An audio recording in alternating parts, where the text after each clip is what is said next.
Bismillahirrahmanirrahim. Assalamualaikum warahmatullahi wabarakatuh. Alhamdulillahi rabbil alamin wa bihi nasta'in wa ala umuri dunya waddin wassalatu wassalamu ala sayyidina Muhammadin wa alihi wa ashabihi ajma'in. Amma ba'du.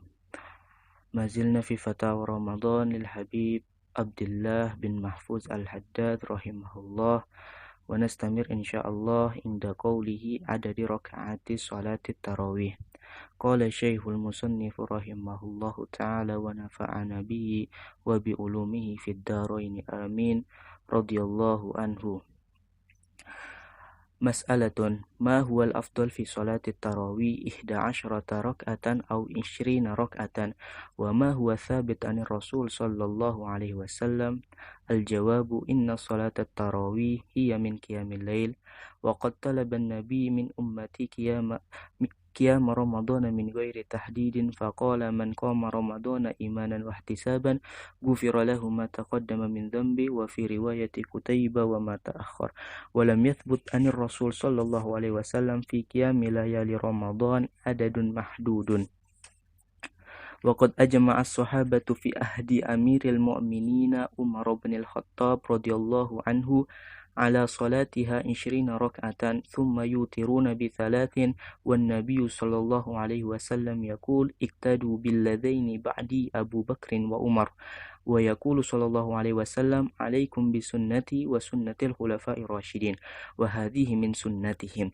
وقد أجمع عليه الصحابة بعد عمر عثمان وعلي، وأخذ بهذا الأئمة المتبوعون الأربعة الشافعي وأحمد وأبو حنيفة ومالك. وقد قال الرسول صلى الله عليه وسلم: أجرك على قدر نصابك، وكلما زاد فهو خير، إذ لم يحدد الرسول صلى الله عليه وسلم عددا، ولو حدد لما أمكن للصحابة مخالفته. وأما قول عائشة رضي الله عنها: ما زاد رسول الله صلى الله عليه وسلم في رمضان ولا في غيره على 11 ركعة أو 13 ركعة، فلا يعتبر تحديدا، وربما خفي عليها بعض ما كان يفعله الرسول صلى الله عليه وسلم عند زوجاته الأخرى، كما أن حديث عائشة رضي الله عنها يدل على أنه كان يزيد في العشر، فإذا دخل العشر شد مئزره وأيقظ أهله. وعلى كل فقد لزم الرسول صلى الله عليه وسلم على 11 ركعة، فلا يكون في فعله ما يمنع الزيادة، لأن سيدة عائشة رضي الله عنها نفسها كانت تقول: إن الرسول صلى الله عليه وسلم قد يترك العمل وفعله أحب إليه رفقا بأمته. فليس على من زاد على 11 ركعة حرج ولا بدعة، وإنما الموضوع عبادة مطلقة، لو أوصلها الإنسان إلى 1000 ركعة في الليلة لجاز، كما يقول الحافظ ابن حزم. ولكن المتعنتين الذين يتشددون في هذه الأمور ويبدئون الصحابة والأئمة والأمة ويكتبون كلاما يستحقون به العقوبة لو كانت هناك حكومة إسلامية راشدة، فإن في قول بعض الكتاب إن الزيادة على 11 ركعة كمثل من يزيد في الظهر ركعتان، وهذا كلام قبيح جدا يمهد للهدم، حتى بات من يقول إن الصحابة بما فيهم الخلفاء وأهل بدعة، ولهذا فلا يصح قبول حديثهم، ثم يترك الدين كله. نعوذ بالله من الضلال والسير في سلك الهادمين المتسترين بمثل هذا الحديث على سنة كذبا وزورا وتدليلا. السؤال الثاني: عدد ركعات صلاة التراويح. مسألة: صلاة التراويح في رمضان يقولون هي 8 ركعات، ونحن نصلي 20 ركعة ثم الوتر. الجواب: إن كلا سنة، فقد ثبت أن عائشة رضي الله عنها تقول: ما زاد رسول الله في رمضان ولا في غيره على 8، وفي رواية على 11 ركعة، وفي رواية 13 ركعة. وقد صلاها الصحابة حين جمعهم عمر بن الخطاب الخليفة الراشد 20 ركعة ثم الوتر، وأجمع أئمة المذاهب على 20 ركعة أحدا بقول الرسول: عليكم بسنة وسنة الخلفاء الراشدين المهديين. وبهذا كان إجماع الصحابة على العشرين في المسجد في عهد الخلفاء بعد عمر. ولما كان أهل مكة يطوفون بعد كل مقام جر أهل المدينة فزادوا عن كل طوفة 4 ركعات فكانوا يصلون 36 ولهذا عدها الإمام مالك في حق أهل المدينة 36 أحدا بالعمل. والزيادة في الخير خير لا ينكر على من تركها وعلى من اقتصر ولا على من زاد لأنها من السنن. والنبي صلى الله عليه وسلم يقول الصلاة خير موضوع فمن شاء استقل ومن شاء استكثر. ولكن العيب كل العيب على من يحارب العشرين التي أجمع عليها الخلفاء والصحابة، وكأن هذه المحارب للعشرين يقول لنبيه صلى الله عليه وسلم أما سنتك أنت 8 فعلى الرحب والعين وأما سنة خلفائك فلا. ألا ترونه يرد على الرسول صلى الله عليه وسلم قوله هداهم الله. وهل يسيء هذا القول من مسلم فضلا عن ادعائه متابعة السنة إذا كان لا يرى السنة إلا في 8 ويرى الزيادة عليها بدعة؟ أليس يبدئ الخلفاء والصحابة؟ وهل أعظم من هذا ضلالة؟ وإذا كان الأئمة الأربعة يقولون بالعشرين وعلى رأسهم إمامنا الشافعي فإن على الإمام الذي هو إمام راتب في بلد أهله شافعية أن يصليها 20 لأنه جزء مما استوجر عليه، فإن قصر أكل الراتب حراما، وأما غيره فهو حر أن يصليها 20 أو يصليها 8 أو لا يصليها مطلقا ولا عتب عليه، إنما العتب على من يحارب. السؤال الثالث يوجد مسجد جامع في رمضان يصلي التراويح 23 ركعة والمصلون قليل، فطلبنا من الإمام تحفيظ الصلاة إلى 11 ركعة وسوف يصلي أناس كثير. قال لا، لأنه جامع فأيهما أفضل؟ الجواب لا شك أن صلاة 20 أفضل، وهي التي أجمع عليها الصحابة منذ عهد عمر بن الخطاب رضي الله عنه، والذين لا يرونه يمكنهم أن يصلوا ما شاءوا ثم ينصرفوا.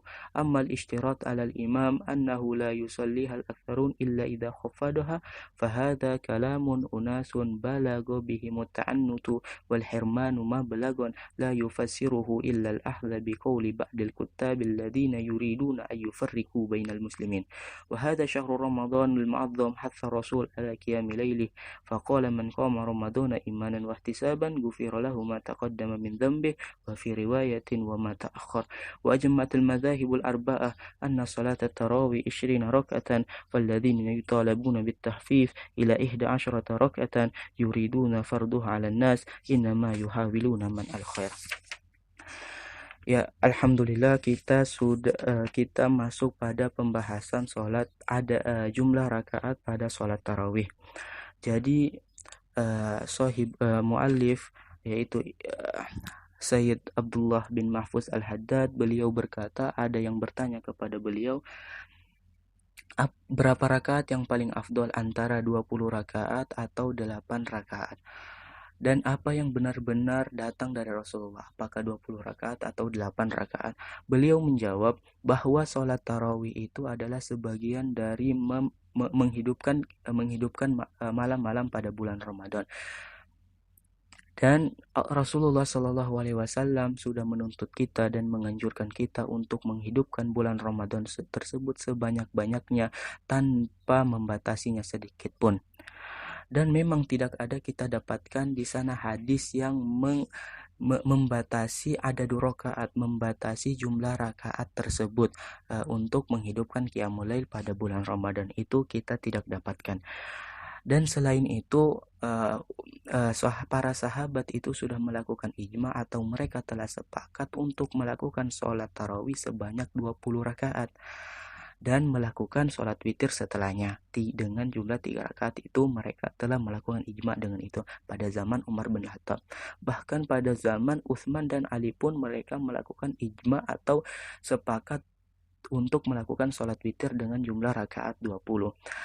Tidak hanya itu, bahkan ulama empat mazhab pun yang dimuktabar, yang diakui mazhabnya, yaitu mazhab Malik, Syafi'i, Abu Hanifah serta Hambali, itu merojihkan atau menguatkan qaul ini, yaitu 20 rakaat dibanding qaul 8 rakaat atau 11 rakaat. Dan ini sangat sesuai dengan apa yang telah dicantumkan Rasulullah sendiri dalam hadis beliau, yang mana ajruka ala qadri nasobika, pahalamu sesuai dengan kadar kelelahanmu, sesuai dengan kadar kelelahanmu. Sudah tentunya 20 rakaat itu lebih lelah dibanding 8 rakaat. Ini dalil nakal dari keafdolian 20 rakaat. Jadi 20 rakaat afdolnya atau yang lebih utama dibanding 11 rakaat berdasarkan dalil nakli tadi. Adapun dalil akli dari keafdoliannya adalah, seandainya Rasulullah Shallallahu Alaihi Wasallam membatasi jumlah rakaat tersebut, maka tidak memungkinkan untuk para sahabat menyalahi batasan tersebut, karena sahabat ya dikenal dengan kejujuran mereka dalam menukil. Jadi kalau misalnya dan buktinya para sahabat menyalahi 11 rakaat tersebut, berarti mafhumnya apa, natijahnya apa, bahwa Rasulullah Shallallahu Alaihi Wasallam tidak membatasinya. Seandainya membatasi, maka para sahabat tidak akan menyalahinya, dan buktinya para sahabat menyalahinya. Kemudian adapun perkataan Sayyidatuna Aisyah yang mengatakan bahwa Rasulullah Shallallahu Alaihi Wasallam itu tidak menambah sholat pada bulan Ramadan atau pada selain bulan Ramadan lebih dari 11 rakaat, dan riwayat lain 13 rakaat, itu tidak bisa kita jadikan dalil untuk membatasi jumlah rakaat. Kenapa kita tidak bisa jadikan dalil? Karena mungkin saja Siti Aisyah tidak mengetahui keadaan Rasulullah ketika Rasulullah Shallallahu Alaihi Wasallam bersama istri yang lain. Dan seandainya, tapi kita tetap menerima bahwa Rasulullah Shallallahu Alaihi Wasallam mulazamah dengan 11 rakaat, ya, atau istiqomah untuk mengerjakan sholat tarawih sebanyak 11 rakaat.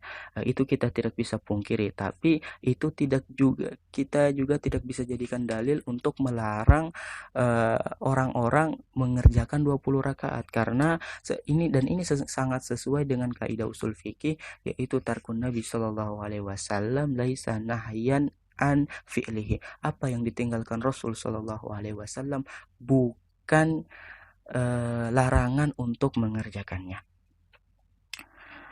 Karena mungkin saja Rasulullah Shallallahu Alaihi Wasallam meninggalkan pekerjaan itu karena beliau sayang pada umatnya atau dengan sebab-sebab yang lain, dan ini selaras dengan perkataan Sayyidatuna Aisyah, yaitu qad yatrukul amal wa fi'luhu ahabbu ilaihi wa rifqan bi ummati. Kadang-kadang Rasulullah SAW meninggalkan sebuah pekerjaan padahal pekerjaan itu sangat beliau cintai. Kenapa beliau tinggalkan? Karena beliau sangat sayang kepada umatnya. Beliau takut ketika ini beliau kerjakan mungkin memberatkan kepada umatnya. Kemudian jadi tidak ada permasalahan dalam masalah 20 rakaat atau 11 rakaat, dan semuanya adalah sesuatu yang disunahkan, walaupun 20 rakaat itu lebih utama. Yang menjadi muskilah, menjadi masalah itu bagi mereka yang membid'ah-bid'ahkan, itu yang menjadi muskilah. Bahkan Al-Habib Abdullah bin Mahfuz Al-Haddad menegaskan bahwa mereka itu adalah orang-orang yang berhak mendapatkan ukubah, mendapatkan hukuman dari apa yang telah mereka katakan kalau misalnya di tempat tersebut terdapat hukumatun Islamiyah. Kemudian soal kedua itu ada orang-orang yang berkata bahwa sholat tarawih itu 8 rakaat, tapi kenapa sholat 20 rakaat? Bahwa di sini Said Abdullah bin Mahfuz Al-Haddad menjawab dengan jawaban yang sama mungkin dari soal yang pertama tadi, yaitu cuma beliau ada menambah sedikit. Pertama, beliau seluruhnya adalah sunnah, seluruhnya adalah kesunahan. Bahkan beliau menambahkan ahlul Madinah itu mengerjakan sholat dengan jumlah rakaat 36 rakaat. Karena kenapa? Mereka